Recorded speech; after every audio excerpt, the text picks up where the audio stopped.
All right, and down here in the basement where we have we keep a lot of supplies and stuff. Now, usually, like during the wintertime, we made these bags, and I call them street survival bags. And all they are lunch bags, just regular brown paper lunch bags. And I take a lunch bag, and each bag gets a peanut butter sandwich. I mean, peanut butter, high calorie, good fats. It's you got to imagine these are homeless people. All right, what can I fit in a bag that's really nutritious that they can eat right now? Peanut butter sandwich, man, seems to work pretty good. Nobody's frowned upon it yet. Everybody is very grateful and enjoys them. Plus, it'll last. It isn't going to go bad. A whole bunch of them in the back of the car, going out on a hot day or a cold day. During the winter, it was peanut butter sandwiches in the bag, a change of socks, a clean pair of socks in each bag, sometimes some gloves, but most of the time I don't have the funds for a whole, hundreds of gloves. So socks, I can go for socks. People got to have socks. Feet are always getting wet and shit. One pair of socks, you're living in them 24/7. That's no good. It'll do all kind of problems to your feet and shit. So peanut butter sandwich, change of socks, and then what I did this winter was I got a bunch of these.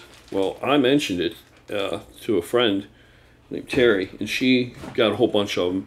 And then I saw where she got them from because it seemed like a good deal, and I got a bunch of them. So there are these Mylar blankets, these Mylar space blankets, right? See?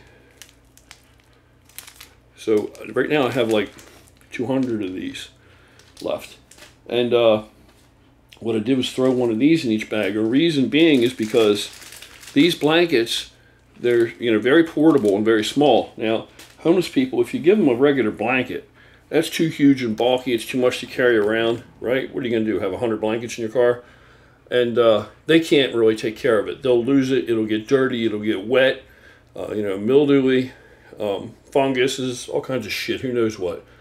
And the other thing is when the municipality decides to move them along or doesn't want them wherever they're, gathered, they come in and just throw all their stuff out. They just take all their shit and just throw it to the dump or whatever, and they lose it all. So something like a blanket, it's too huge and bulky, a real blanket, like you would use at home in your bed, and they'll get in fights. People will steal them, assault them over a blanket on a cold night, for sure.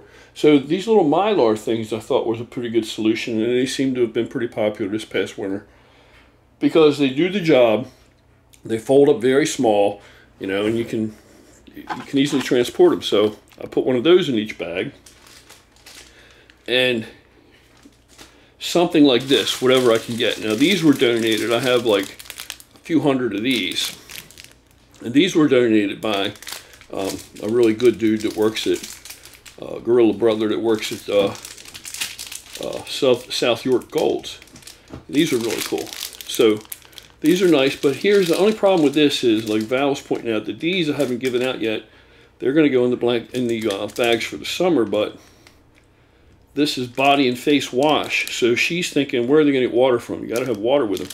I think they can still make use of them. If I were out on the streets, I could find water somewhere more easily than like soap and stuff, really. And this is transportable, really small.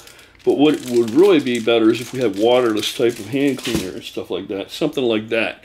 So I'm not sure yet if we're going to put these in the bags or if we're going to donate them to the church up the road so that they can give them to the shelter where they have water and that people can use these, to shower with or whatever. So I'm not sure yet what I'm going to do about that.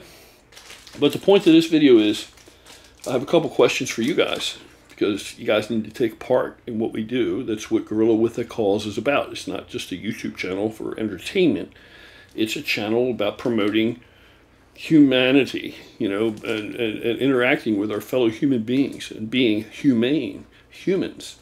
So do I put the foil blankets, the Mylar, do I put the Mylar blankets in for the summer bags? Because it's not a problem about, it's not going to be cold, but are they going to keep cooler? Like if you flip it over the other way, like backwards, will like reflect the sun and keep you a little cooler? Or will it provide some shade, or will it? Do you think there's any point to including them in the street survival bags during the summertime, or is it just a waste? Or they're not going to be utilized and just end up on the trash or on the street or whatever, and then I'll just have to get more for the winter. The wintertime, they're very popular. People used them and appreciated them. I saw quite a few of them on the streets, being utilized. And the other thing is I need to know from you guys is, do you think the Mylar blankets should go in the summer bags? And also, do you have any other suggestions of things we could include? What can you fit in a bag? Should we put, I don't know. If anybody out there, if we have anybody in our viewership, and I know we do have some, that's been on the streets before, been in a similar situation, what could you have best used? What's your opinion? Because now's the time, we're getting the bags together. We're going to start going out on the weekends for the next several weekends, and we're going to video some of it and feed some people and do what we can do. So if you have any suggestions, man, please let me know through emails if you want it to be private, or messages, or just post it here with this video. But we got to put the bags together, and I need to know, get some direction and some ideas from you guys. There's enough of you out there that we have a big enough brain trust now that I'm sure we can come up with some good ideas. So please participate and let me know. Thanks, man.